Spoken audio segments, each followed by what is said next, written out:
Everyone else just laughed at me. Then they should be ashamed. You don't even know me. I don't need to.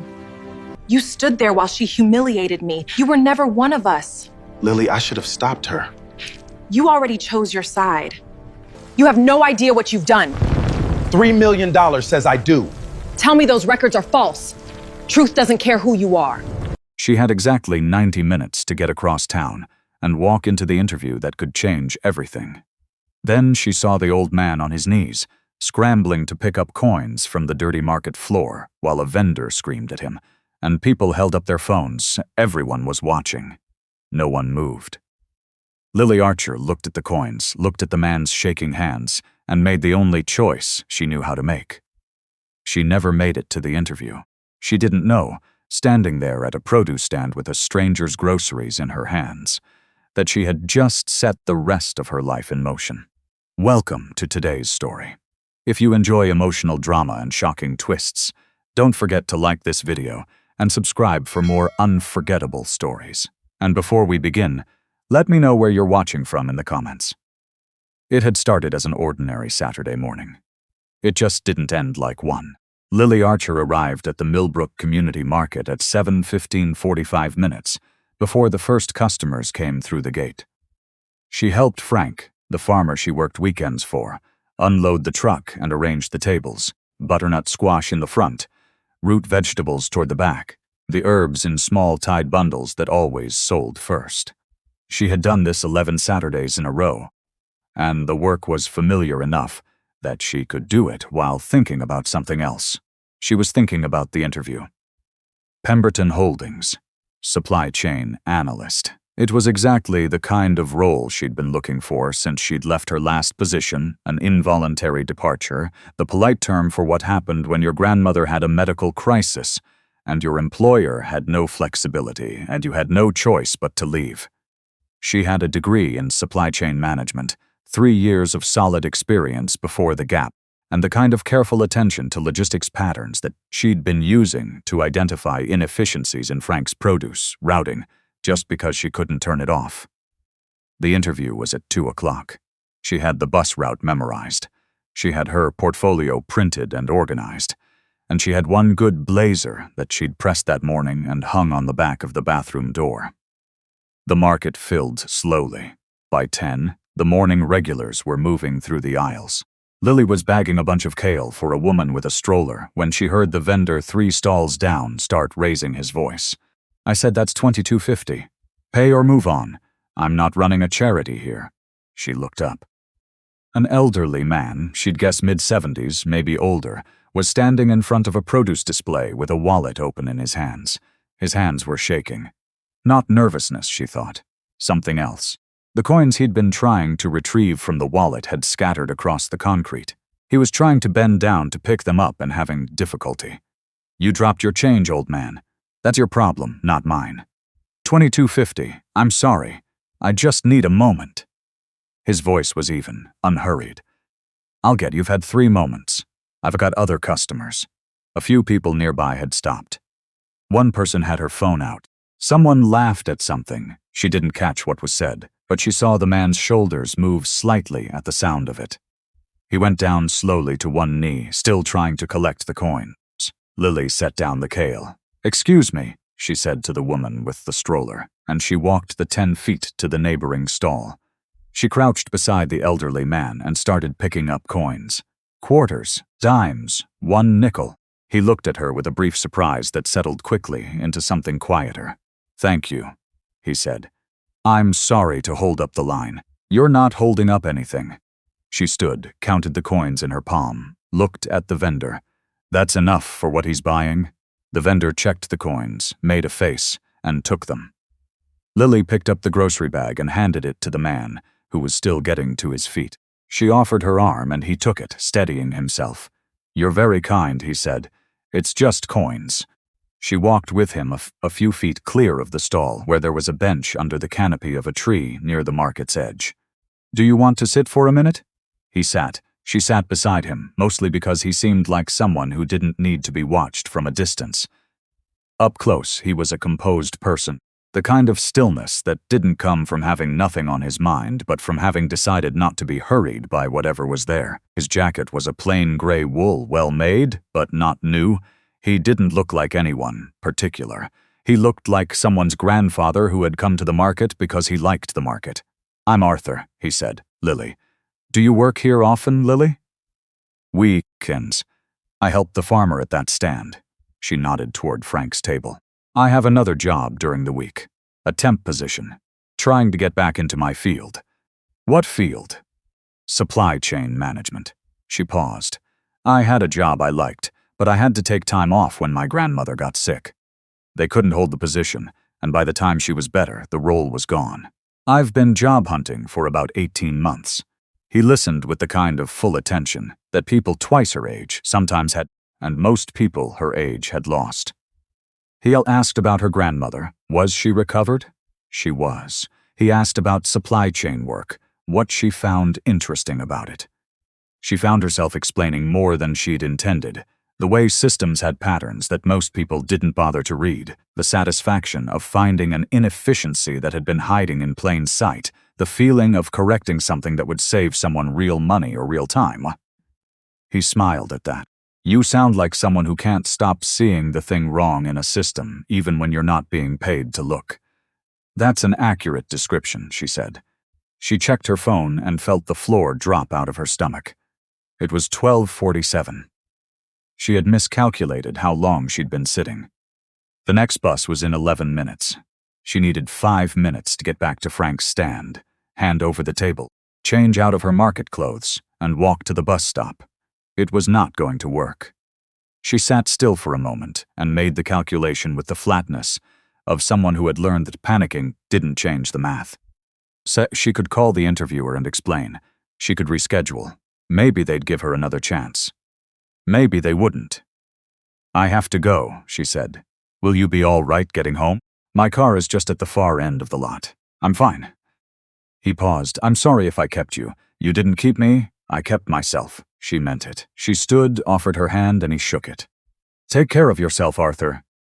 She walked back to Frank's stand, finished out the hour, and then caught the 3 o'clock bus home. Her phone rang as she was transferring at the downtown station, an unknown number, a local area code. She answered. "Is this Lily Archer?" "This is Margaret Flores, HR coordinator at Betrayal. We had you scheduled for an interview this afternoon and you didn't come in. I wanted to reach out. If circumstances came up, we'd be happy to offer a reschedule. Your application materials are strong and we'd like to meet with you." Lily stood on the platform and said, "Yes, I'd like that very much." The Pemberton Holdings lobby was the kind of space designed to communicate something without saying it directly. Marble floors, clean lines, no clutter, no excess, just the quiet assertion of a firm that had been doing what it did for long enough that it no longer needed to announce itself. Lily came in 10 minutes early for the rescheduled interview, checked in at reception, and sat on a low bench with her portfolio on her lap. She was doing what she always did when she was nervous, cataloging her surroundings to give her mind something concrete to hold when she saw the photograph. It was on the wall to her left, in a modest frame. A black and white image of two men standing in what looked like a construction site, both in hard hats. The older man was laughing at something out of frame. Below the photograph, a small brass plate read, "Arthur Pemberton, founder, and Scott Pemberton, CEO, 2011. Lily looked at the older man's face for a long moment. She recognized the stillness around his eyes. She recognized the shape of his jaw and the way he held himself, unhurried. She had sat next to this man on a bench at the market 3 days ago and told him more about her career situation than she usually told anyone. "Lily Archer?" The receptionist was looking at her. "They're ready for you." She stood, arranged her face, and walked into the interview. The meeting lasted 40 minutes. 2 people from the supply chain team, a senior analyst and the team lead. A sharp woman named Priya who asked good questions and seemed to actually listen to the answers. Lily walked them through her previous work, explained the gap year honestly and without apology, and described the analysis method she'd used to find inefficiencies in Frank's produce routing. She said, "I know it's a farmer's market, but the principles are the same at any scale." If you tell me where Pemberton's pain points are in distribution, I can start looking. Priya looked at her for a moment and made a note. The offer came 2 days later. Supply chain analyst. Start date of the following Monday. Competitive salary, a 6-month review built in. She accepted the same afternoon. She spent the weekend quietly organizing herself. She told Frank she wouldn't be coming back to the market stand. She pressed her good blazer again. She told her grandmother, who was watching television in the living room, and her grandmother said good without looking away from the screen, which meant she was pleased. On Monday morning, Lily arrived at Pemberton Holdings at 8:45. Priya met her in the lobby and walked her through the standard onboarding sequence: HR paperwork, system access, office protocols. The supply chain team occupied the 4th floor, open plan with a row of glass-walled offices along the east side for the team leads and senior analysts. Midway through the morning, Priya walked her past the executive corridor on the 3rd floor. The wall there had more photographs, a longer history of the firm. Arthur Pemberton appeared in several of them, younger, then older, always with that same quality of attention in his expression. In one, he was shaking hands with someone at what looked like a ribbon cutting. In another, he was seated at a conference table, and the man beside him was clearly the younger version of the man from the lobby photograph, the CEO, Scott Pemberton. Lily walked past without slowing.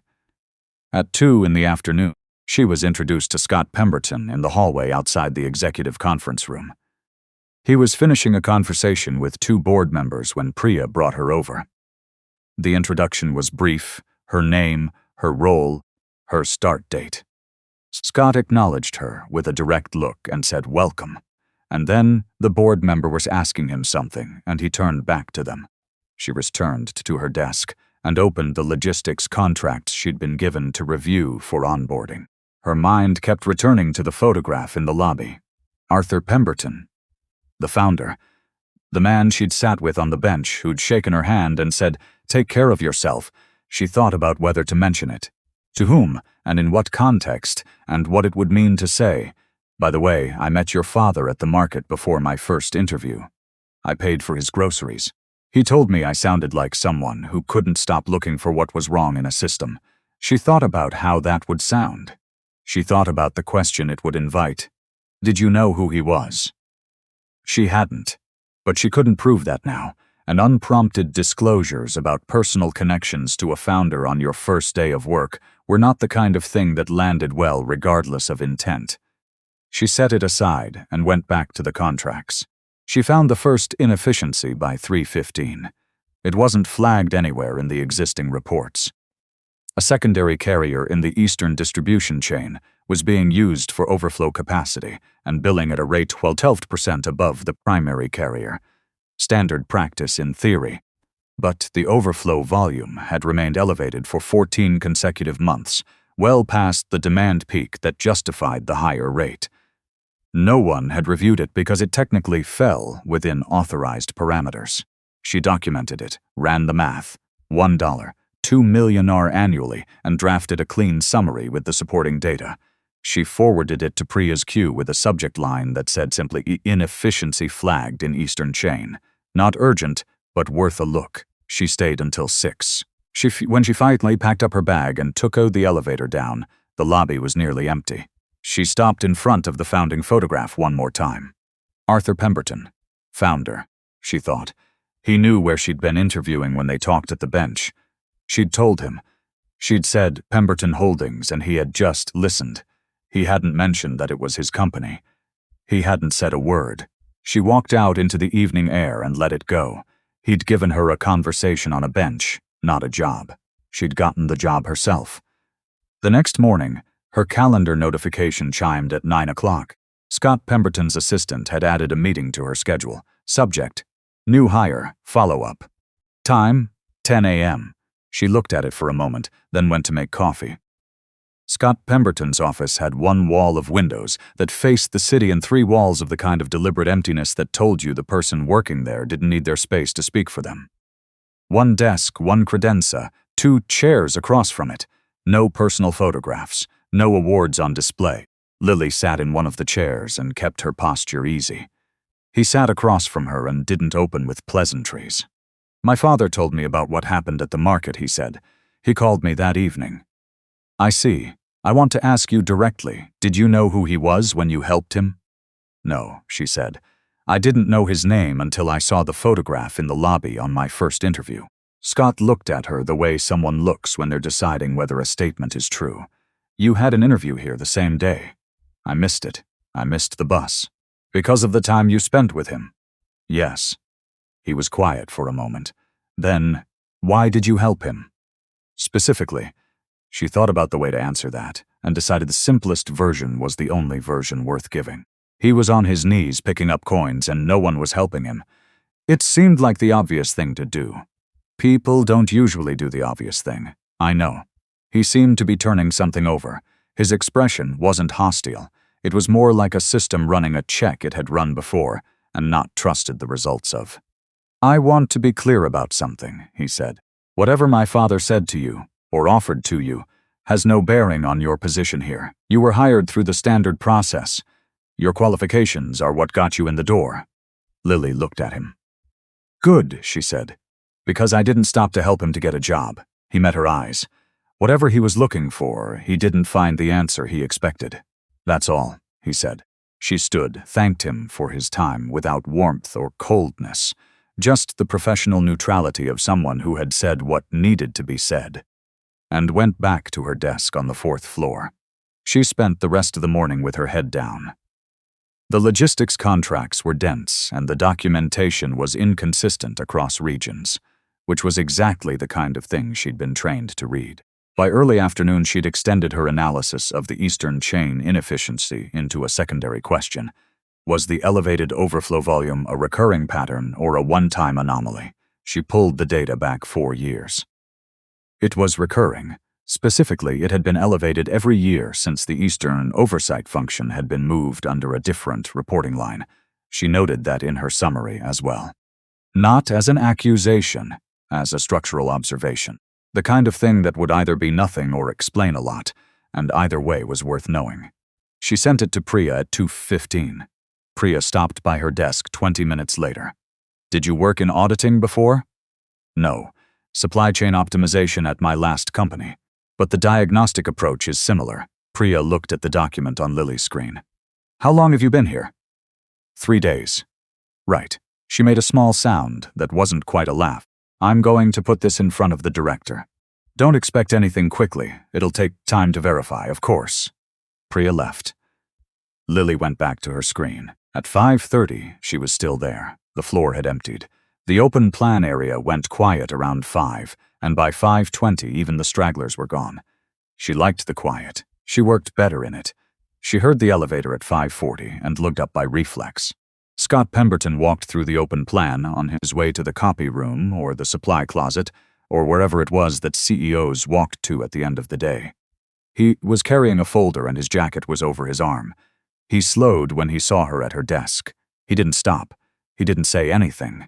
But he slowed, just long enough for it to register, and then he kept walking. She went back to her work.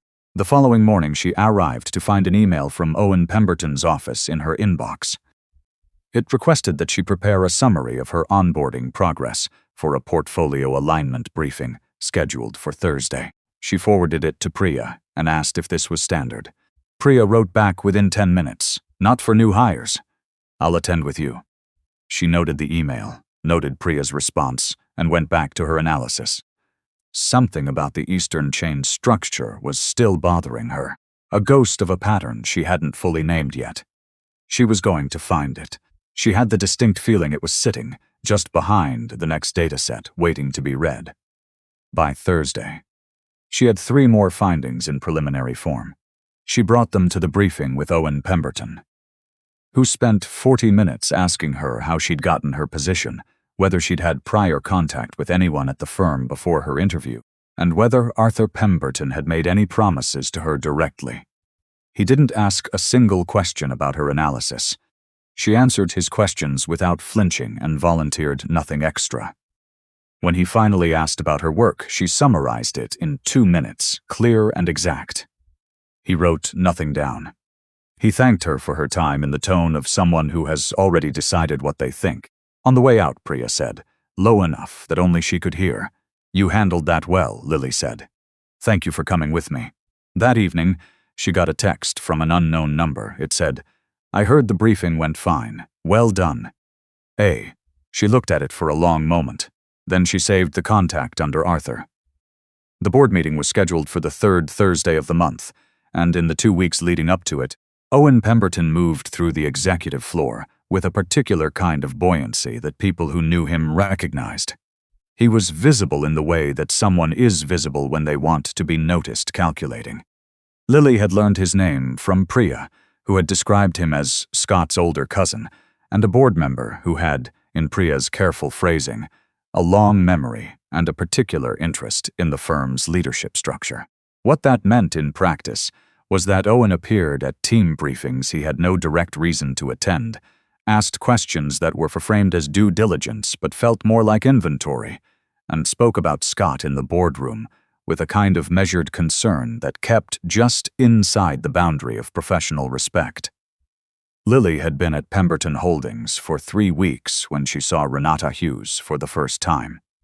She was coming back from the 4th-floor kitchen when she saw Scott in the corridor with a woman she didn't recognize, polished in the way that people are polished when they've spent time learning how to be seen, dark blazer, hair pulled back with precision. Scott's body language was professional, but the familiarity between them was older than the current conversation. They were standing slightly too close to be purely business and slightly too still to be comfortable. Lily didn't slow. She went back to her desk. Priya found her there an hour later. You saw the woman with Scott? Yes. Renata Hughes, former girlfriend 2 years back. She works at Alderton Capital now. Priya's tone was neutral but informative in the way that colleagues sometimes were when they thought a new person needed to know something. She and Owen have apparently been having lunch. Nobody's announced anything, but the timing is, she paused. Interesting. Lily filed that away. The board meeting that Thursday wasn't one she attended. Her level didn't, typically. But the atmosphere on the executive floor afterward was telling in the way that office atmospheres usually were. Scott's assistant was quiet in a focused way. Owen left the building at 3 rather than his usual 5.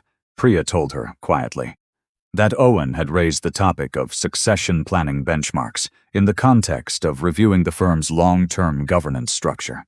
Succession planning. For a company whose CEO had been in the role for 12 years and was 42 years old. That evening, Arthur called her, and she was on Hascrosstown's bus, 40 minutes from home, and she answered without thinking. Lily, I hope I'm not calling too late. No, she said. How are you? I'm well. A little restless. He paused. I heard from Scott's assistant that the briefing with Owen went smoothly. It did. Good. There was a silence that felt like someone choosing words. I want to say something, and I hope you'll take it in the spirit it's intended.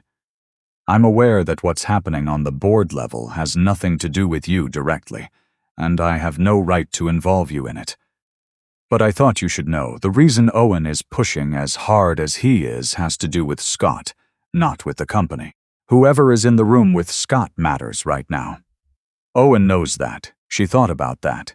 You're telling me to be careful. I'm telling you to pay attention. There's a difference. All right. You said at the market that you can't stop looking for what's wrong in a system. I remember. Good. He said good night, and the call ended.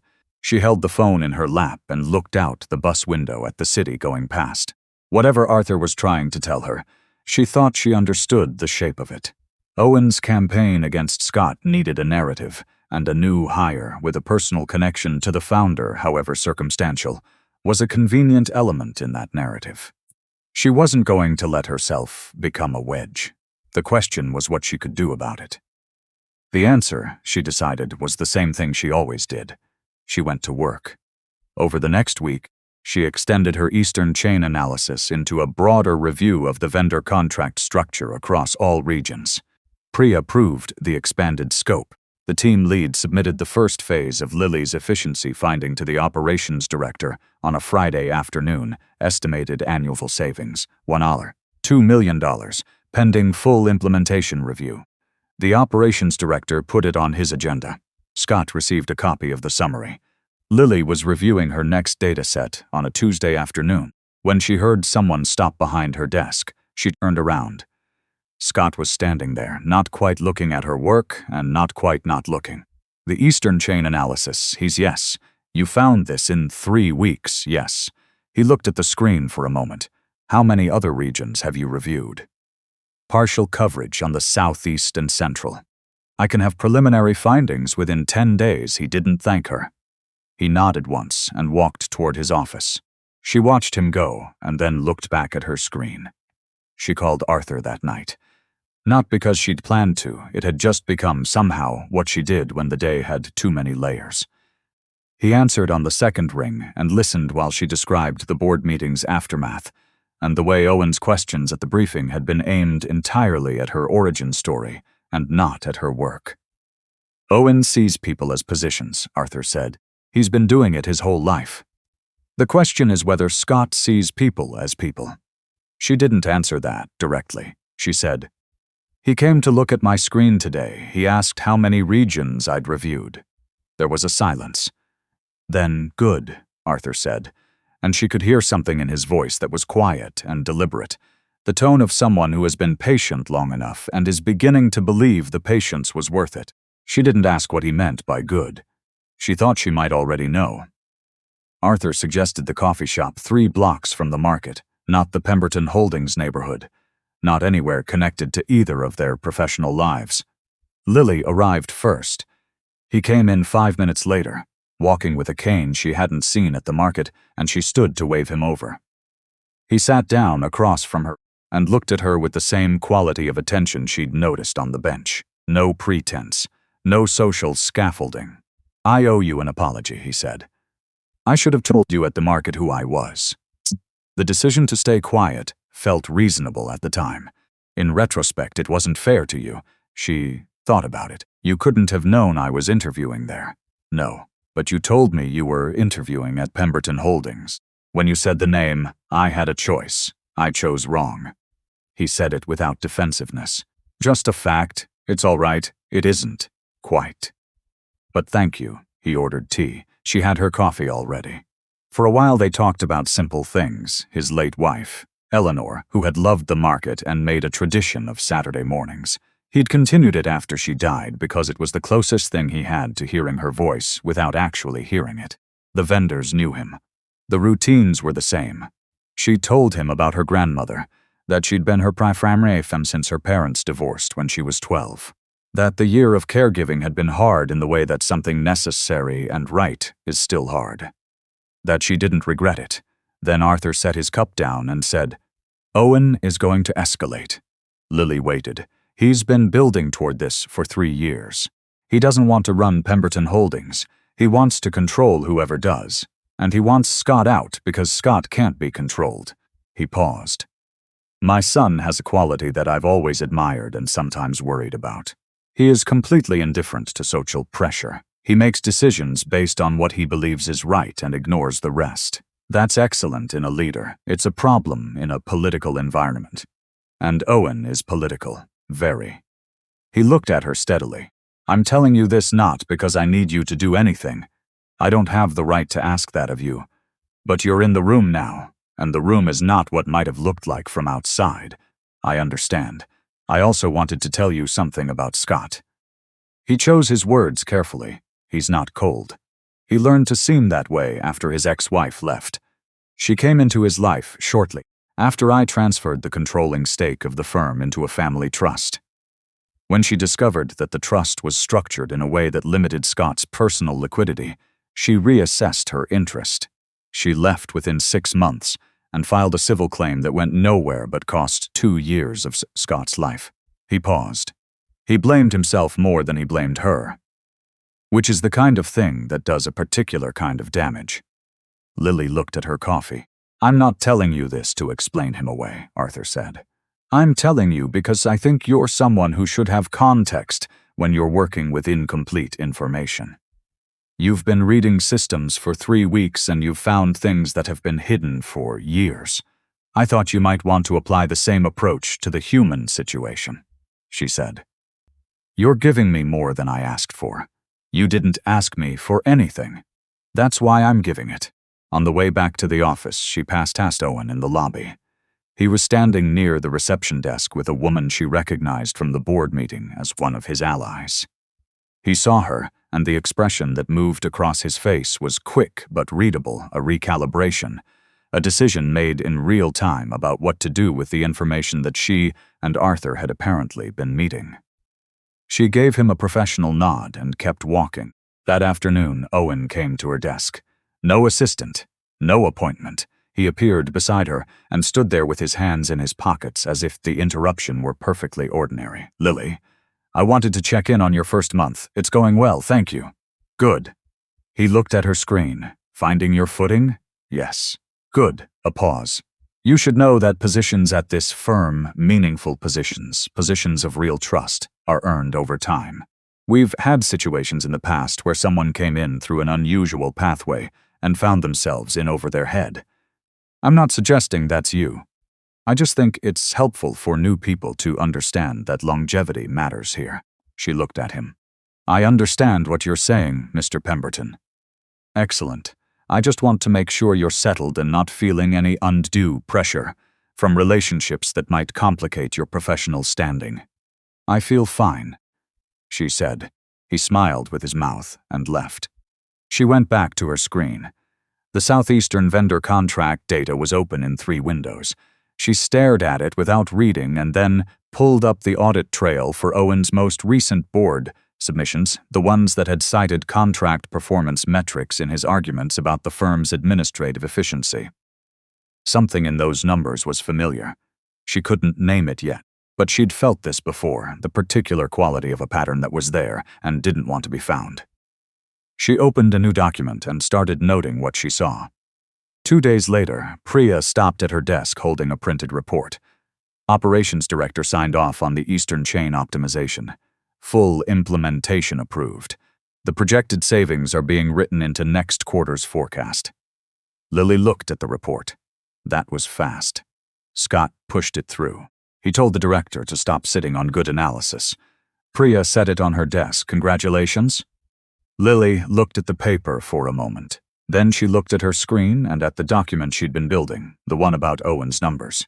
She saved it to a folder and labeled it. Review pending. It wasn't ready yet, but she was getting there. Scott came to her desk at 5:15 on a Wednesday evening, when the floor was empty and the light through the windows had turned the particular shade of early autumn that made the city look like a photograph of itself. He stood at the edge of her workspace, not inside it, not leaning on the partition, just standing, and said, "Can I talk to you about something that has nothing to do with work?" She looked up. All right. He sat in the chair beside her desk that was usually empty. He looked at the middle distance for a moment in the way that someone looks when they're organizing something they've been thinking about for longer than the conversation suggests. The board meeting is in 3 weeks. Owen has filed a formal request for a succession review. He said it plainly, without drama. His argument is that I've shown insufficient evidence of personal and organizational stability. The way that's defined in our governance documents is broad enough that he can make a credible case. Lily waited. There are 3 large investment partnerships whose contracts comes up for renewal in the next 14 months, he said. 2 of them have indicated in informal conversations that they want to see leadership continuity and, as they've phrased it, personal groundedness before they re-sign. The 3rd hasn't said it, but their internal communications suggest the same concern. He paused. What Owen is doing is creating a window for those investors to pull back. If I can close the window, the board has less leverage to call for a vote. What would closing the window look like? A visible and credible personal relationship. Not performance, not theater, just presence. Someone who can be in the room at investor dinners without being a liability, who can hold a conversation without requiring management, and who doesn't want something from the firm's resources beyond what they've legitimately earned. Lily looked at him. You're describing an arrangement. Yes. What does the arrangement involve? He laid it out clearly, the same directness she'd noticed from the beginning, the same refusal to dress something up as something it wasn't. 5 to 6 months. a handful of investor events. No public declaration, no press, just presence at dinners and the occasional firm function. His side. Her salary would be formalized at a higher band through a direct contract that didn't depend on board goodwill. Her job security would be explicitly guaranteed through a clause that would survive a leadership change. Her role would continue to be merit-based, nothing else. "I'm not asking you to lie to anyone," he said. "I'm asking you to be in the room." She looked at her desk. The screen still had Owen's vendor numbers in 2 windows. She hadn't told Scott about that yet. She didn't have enough to bring to him. Not safely. She thought about what she could say out loud. "I have $34,000 in outstanding debt from my grandmother's medical treatment. My apartment building has given me 60 days' notice. The owner is converting the units. I've been passed over twice for a permanent role review because of budget freezes that have nothing to do with my performance."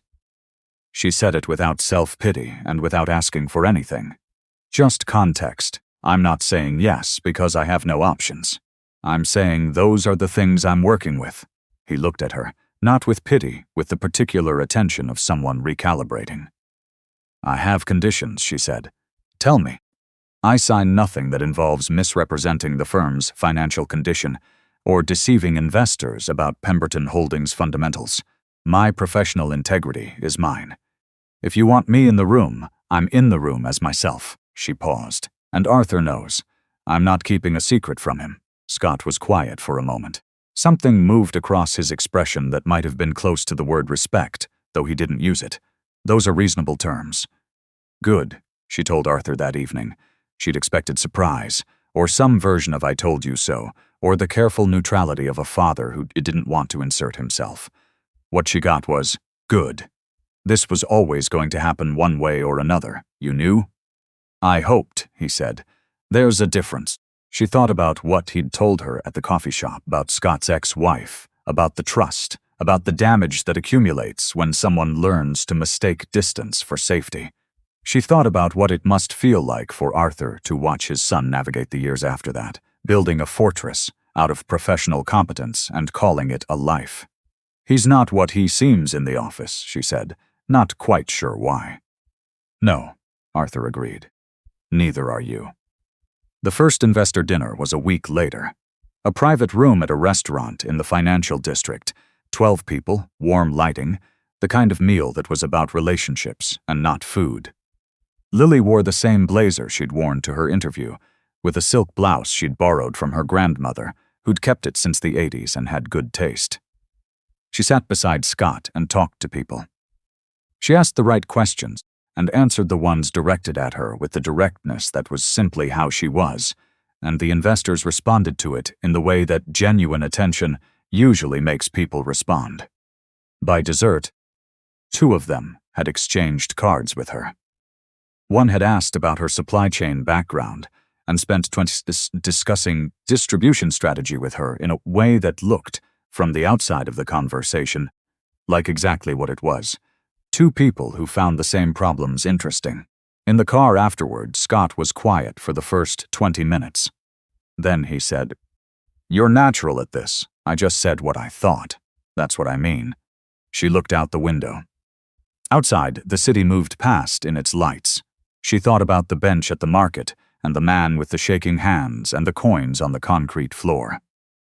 She thought about how everything that had followed from that one moment had followed in a straight line, each thing connected to the next, each step visible in retrospect from the step before. She didn't say any of that. She just watched the city and let the quiet be quiet. The following Monday, Renata Hughes was waiting in the lobby when Lily arrived at work. The gala was Pemberton Holdings' annual charitable event, a dinner at the city's oldest private club, 200 guests. The kind of evening where the cause was real, but the real business was the adjacent conversations. Scott told her the morning before to expect a room full of people who were excellent at performing warmth while measuring everyone within 10 seconds of meeting them. Lily wore a dress she'd found at a consignment shop on her lunch break. Charcoal gray, simple cut, good fabric that had been expensive once and was still excellent now. She'd taken it in slightly at the waist herself, Because the alterations shop wanted a turnaround time she didn't have. She looked at herself in the bathroom mirror before leaving her apartment and thought, this will be fine. Not because the dress was remarkable, but because she'd learned a long time ago that what you wore in a room mattered much less than whether you were actually present in it. She arrived with Scott. They moved through the cocktail hour efficiently. He introduced her to board members, to investors she hadn't met yet, to partners she recognized from the firm's client list. She was natural in the way she'd been at the investor dinner. She listened. She asked the questions that actually occurred to her, rather than the ones that seemed politic. When someone talked about a distribution problem their portfolio company was having, she talked about what she'd seen in analogous structures and what the data usually showed, and the person she was talking to started asking follow-up questions and forgot to perform at all. She was in one of those conversations, standing with an investor named Marcus and two of his associates, when Renata Hughes joined the group. She didn't announce herself. She appeared beside Marcus with the smoothness of someone who always knew which group to attach to, and Marcus introduced her. Alderton Capital. Excellent analyst. She and Scott went back a ways. The introduction was brief, but the look that Renata gave Lily was slightly longer than the words required. I don't think we've been properly introduced, Renata said. The smile was the right temperature, warm enough to be social, not warm enough to be real. Lily Archer. Supply chain team. Oh, I know who you are. The qualifier landed gently, like something incidental. I've heard so much about how you ended up at Pemberton. Such an interesting story. She looked at Marcus. Have you heard? She and Scott met through his father. A farmer's market situation. Marcus looked pleasantly curious. That's charming. It is. Renata turned back to Lily. So how did it all happen exactly with Arthur, I mean? He's notoriously private. I can never get more than 5 minutes with him at these events, Lily said evenly. We met at the market when he needed some help. Conversation. That's all, Renata repeated, smiling. Well, it certainly worked out nicely for you, didn't it? A beat. I mean that genuinely. It's hard to get your foot in the door somewhere like this without a connection. Most people struggle for years. She looked at Marcus. Does Pemberton Holdings recruit all its supply chain staff from street markets now? She laughed lightly, as if the question were whimsical. Someone in the group gave a small laugh. One of Marcus's associates made a comment Lily didn't fully catch but understood the register of. Another voice added something about discovering talent in unexpected places in a tone that meant the opposite of the words. The group had turned, a small social shift, the kind that happens in rooms like this, when someone has decided what a moment should be and executes it without effort. 5 people, and Lily was the subject of a joke she'd been positioned at the center of without being asked. Scott was 4 feet away. He'd been in conversation with someone beside her, close enough to hear. She knew this because she saw his shoulder. She was close enough to see the line of his shoulder, the set of it, and she could tell, without looking directly at his face, that he had heard. He didn't move. He didn't correct anyone. He didn't look at her. He looked at his drink. The moment passed the way moments like that pass. The conversation shifted. The group dispersed slightly. Marcus said something about refilling his glass. Lily excused herself. She walked to the edge of the room and stood near a window that looked out over the city and let herself be still for a moment. She wasn't embarrassed. The dress was fine. She was fine. What she felt was cooler than embarrassment and more specific. The feeling of having stood in a room next to someone and discovered that when the test came, they had looked at their drink. She went back through the room and found Scott 20 minutes later. They did the rest of the evening without incident. She said the right things. She was present. It was a professional performance in the exact spirit of what the arrangement had said it would be, and she executed it exactly. In the car on the way home, she said, I won't be at the next event. He looked at her. You heard what happened, she said. It wasn't a question. He was quiet. I'm not asking for an explanation. I'm telling you what I've decided. She looked out the window. I'll finish the investor commitments we already made. I won't add new ones. He didn't argue. He looked straight ahead. They didn't talk for the rest of the drive. She went upstairs to her apartment and sat at her kitchen table for a long time. Her grandmother was asleep. She went to bed at 9, reliably. The apartment was quiet. Lily opened her laptop, not to work, but to have something to do with her hands. After 20 minutes, she opened a new email. The subject line was, "Notice of resignation, Lily Archer, supply chain analyst." She wrote 3 sentences. Professional, clean, no accusations. She sent it at 11:47 p.m. Then she closed the laptop and went to bed. She didn't expect to sleep. She did. Scott read the resignation at 6 in the morning.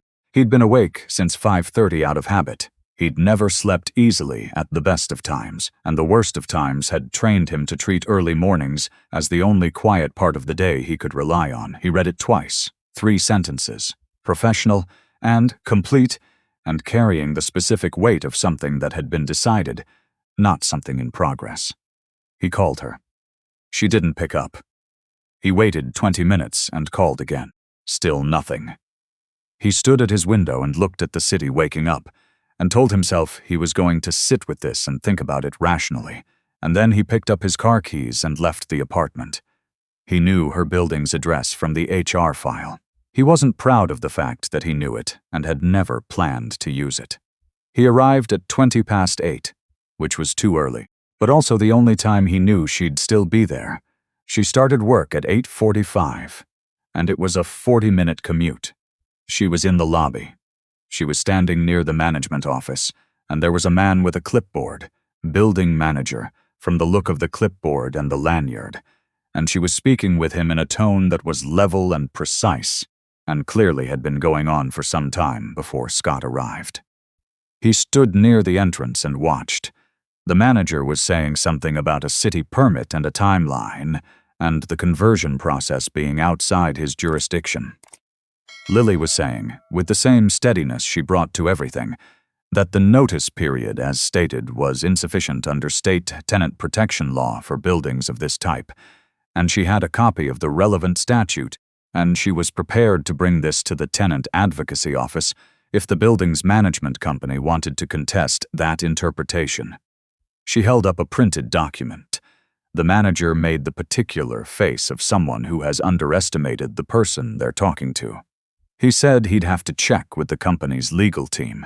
She said that was fine. She would follow up on Tuesday. The manager left. Lily turned around and saw Scott standing near the entrance. She walked to him without the energy of someone who'd expected this, and he found he couldn't begin with what he'd planned to begin with, some version of "let me explain." Because in the 30 seconds he'd stood there watching her heart-hunger hell the building manager alone, with a printed statute in her hand at 8 in the morning, the thing he'd wanted to explain had shifted in his understanding of it. "I wanted to talk," he said. She reached into her bag. She held out the keycard he'd given her for the firm's event access. She held it there, not letting go of it yet, she said.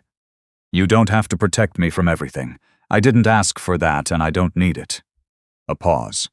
"But you can't stand next to me and watch me get cut down. That's not the arrangement. That's not anything." He didn't have an answer to that. He looked at the keycard. She set it in his hand. She said, "I'll finish the month. I'll hand over my documentation properly." Then she picked up the bag she'd set on the floor and walked to the elevator. He stood in the lobby until the elevator doors closed, and then he stood there for another 30 seconds after that. He went back to the office. He had 3 meetings before noon, and he sat through all of them without being fully present, which was something he'd trained himself never to do, and which he noticed with the detached quality of someone watching themselves from a distance. 2 days later, Owen filed the formal board motion. Scott received it from the board secretary at 4 in the afternoon. A 3-page document, referenced governance clauses, formal language throughout. Owen argued that the CDO had demonstrated a pattern of interpersonal instability that risks undermining investor confidence, and cited the fact that the arrangement had been terminated as evidence. He had documentation that the relationship had not been genuine, which meant Renata had given him something. Scott didn't have to guess what. She'd been watching them both for weeks. The board meeting was in 13 days. Arthur called him that evening. The call was short. "Don't do anything stupid," Arthur said. And don't let her walk away over something you can fix. What would fixing it look like? A long pause. Look at why you didn't say anything at the gala. After the call ended, Scott sat in his office with the lights off for a long time. He knew why he hadn't said anything. He knew exactly what it was. He'd been in that room and felt the configuration shift, the way the group had reorganized around Renata's framing, the way the moment was heading somewhere he didn't control, and the thing that had moved through him wasn't calculation or strategy. It was something older and less useful, the fear of leaning towards someone and having that mean something, and then having it cost him. He'd chosen self-protection and called it neutrality, and she'd seen it for what it was because she was exactly the kind of person who doesn't miss what's actually happening in front of her. He turned on his desk lamp and pulled up his laptop. He opened the supply chain report she'd submitted 2 weeks before the gala, the one with the preliminary vendor analysis across the southeast and central regions. He read it again, not looking for work, looking at how she thought. The pattern she'd flagged in Owen's vendor numbers was there in her notes, a preliminary observation, documented and dated, waiting for enough additional data to become something she could name. She'd found it 6 weeks in.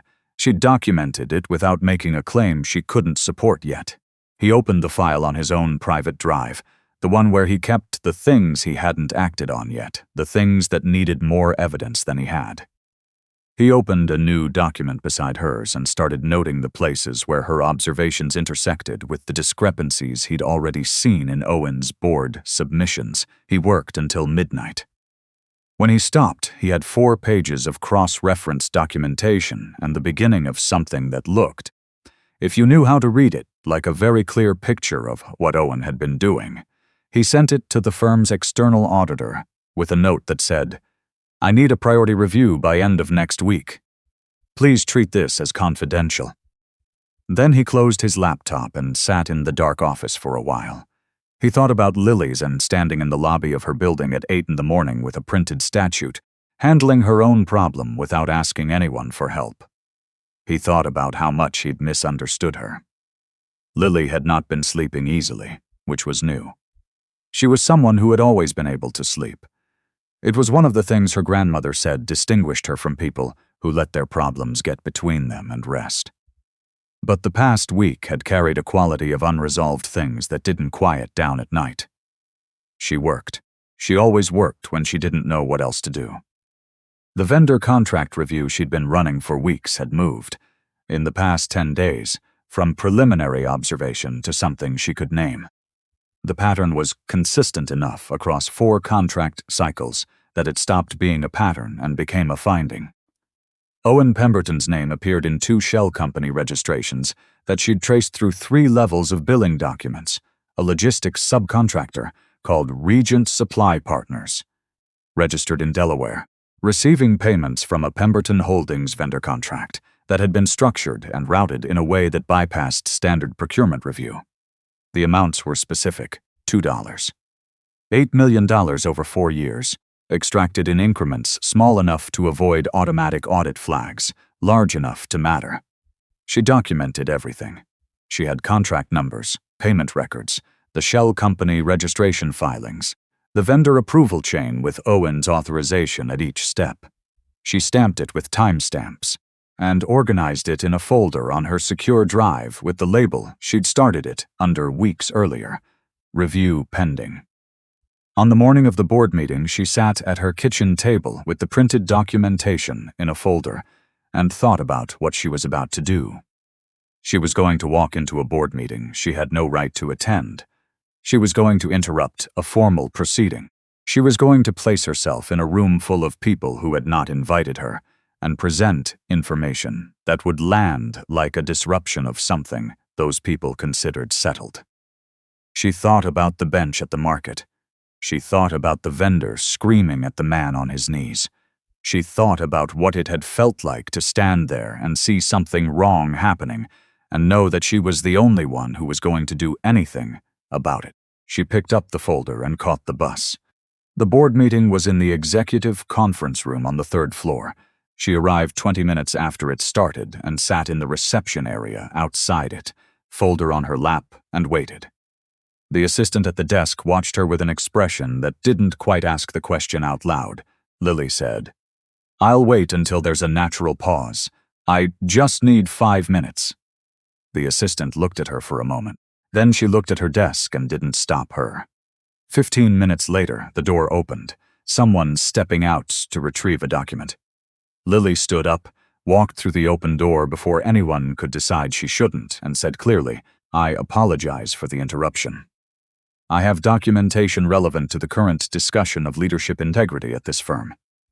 I'd like—" The room went quiet. Owen was on his feet almost immediately. "This is not.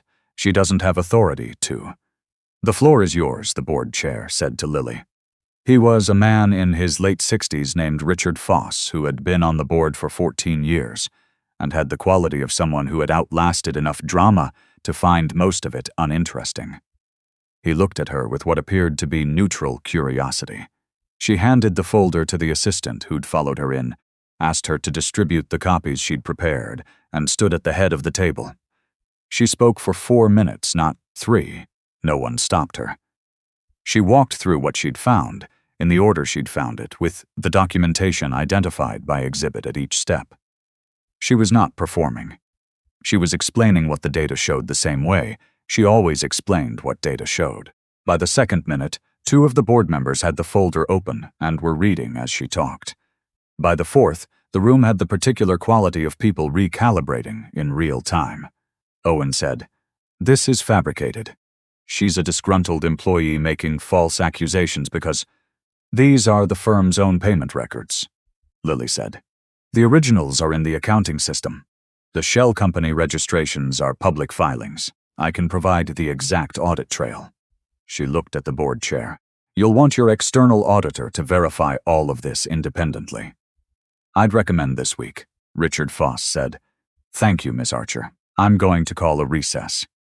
In the hallway, Owen was talking rapidly to the 2 board members who'd left with him, his voice low and fast, and with the texture of someone explaining a thing they hadn't planned to explain. Renata was there. She'd been in the meeting as a guest of Owen's, and she was standing very still near the elevator with the expression of someone watching a plan unmake itself. Scott appeared beside Lily. He hadn't said anything during the meeting. He'd been in the room when she walked in, and he'd stayed in his chair and he'd listened. Now he was standing in the hallway and looking at her with an expression she hadn't seen from him before. "Why did you come?" he said.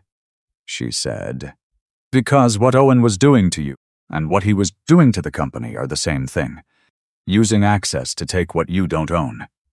Someone needed to say it out loud. He didn't have a response to that. She could see him organizing what he wanted to say, and finding that what was true and what was sufficient were not the same thing. His phone rang. He answered, and she watched his expression change. "That's my father's building." He put the phone down. "He's had a fall. It's not serious. He's conscious. He's talking. But they're taking him to the hospital." She said, "Let's go." He looked at her. Not with surprise exactly, but with something she didn't have an easy word for. He said, "You don't have to," she said. "I know," and walked toward the elevator. In the car, neither of them talked. The city moved past the windows in the particular way it moved. When you were inside something that had not resolved yet, all the loose threads still finding their ends. Arthur was sitting up in the hospital bed when they arrived, which Scott had been told on the phone but needed to see to believe. He had a bandage on his left forearm and the particular composed expression of someone who had decided not to make the situation larger than it was. "I tripped on the rug," he said when Scott walked in. "The same rug I've been tripping on for 11 years. I kept meaning to replace it." "We'll replace it Monday," Scott said. "I've been saying that for 11 years. Lilia sat in the chair beside Arthur's bed and didn't say anything for a moment. Arthur looked at her with the quiet attention he always had and said, "I heard the meeting went well. You heard?" "Richard Foss texted me. He's on the board. We've known each other 30 years. He looked at her steadily. "Well done."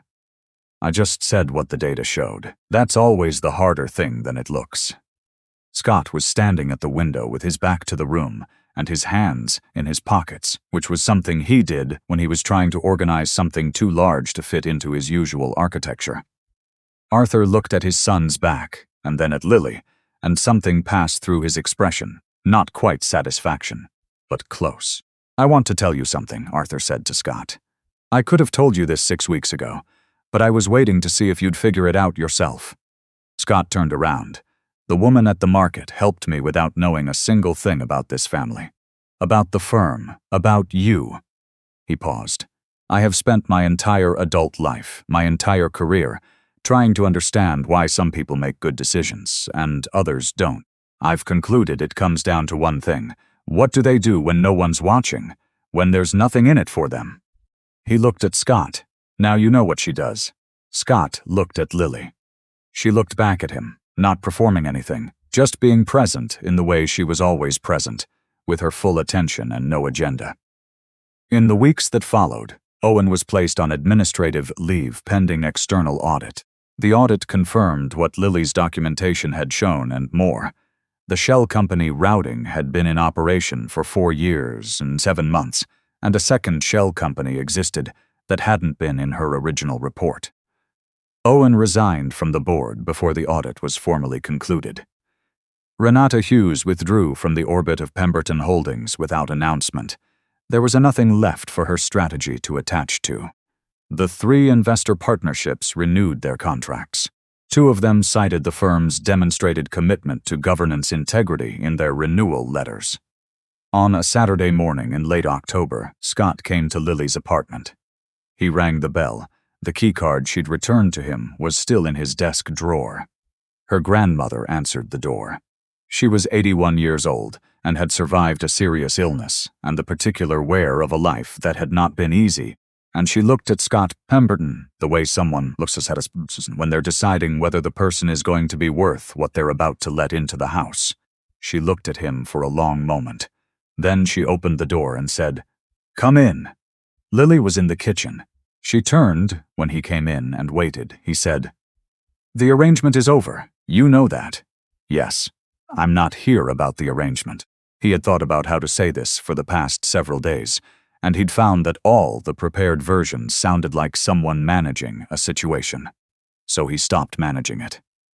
"I know you were offered a position at Cross River Partners last week. I know it's a good offer, and I know you haven't decided.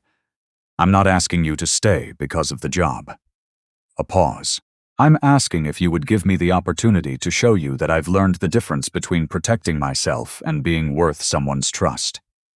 Her grandmother made a sound from the living room that was not quite a word. Lily looked at him. She said, "What did you think when you watched me at the building with the manager? That morning?" He thought about it. I thought, "This is what she looks like when she's not working for me, and it looked exactly the same as when she is." She considered that, he said. "I looked away at the gala because I was afraid of what it would mean to look back. I know that now. I knew it when it happened, and I chose wrong." He looked at her steadily. "I don't want to keep choosing wrong." Her grandmother called from the living room. "Young man, are you planning to stand in the kitchen all day?" He looked in the direction of the voice. He said, "No, ma'am." "Then sit down." He sat. Lily put the kettle on. The 3 of them had tea, and her grandmother told a story about a man she'd known in the 60s who'd had all the money in the world and couldn't hold a cup without shaking. "Nervous hands," she said, from never having sat still long enough to be at peace with himself. She looked at Scott when she said it, and then she looked away and pretended she hadn't. 2 weeks later, on a Saturday morning, Arthur was discharged from the hospital and declared the rug had been replaced, and he felt fine. He suggested the farmer's market. Scott picked him up at 9. Lily met them at the gate. They moved through the market in no particular hurry. Arthur selected his vegetables with the same quality of attention he brought to everything, turning a carrot over in his hands, holding an apple up to the light. His hands trembled slightly, the way they always did, and no one commented on it. A vendor called out good morning and gave him a discount on the winter squash without explanation.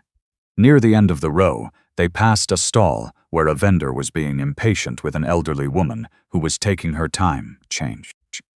The line behind her had grown. A few people had their phones out waiting. One person didn't wait. A young man set his bag down and crouched beside the woman and started helping her sort the coins.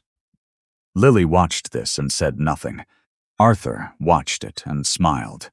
Scott watched Lily watching it and looked at her the way someone looks when they've finally found the right word for something they've been trying to say for weeks. They walked back to the car and drove home through the Saturday morning streets, the city still waking up around them, everything unremarkable and ordinary and good. If a moment like that has ever caught you off guard, a stranger's kindness is a small choice someone made when they could have looked away, leave a comment below. Tell me about it. And if you want more stories about the people the world overlooks until it can't anymore, subscribe. We'll be here every week.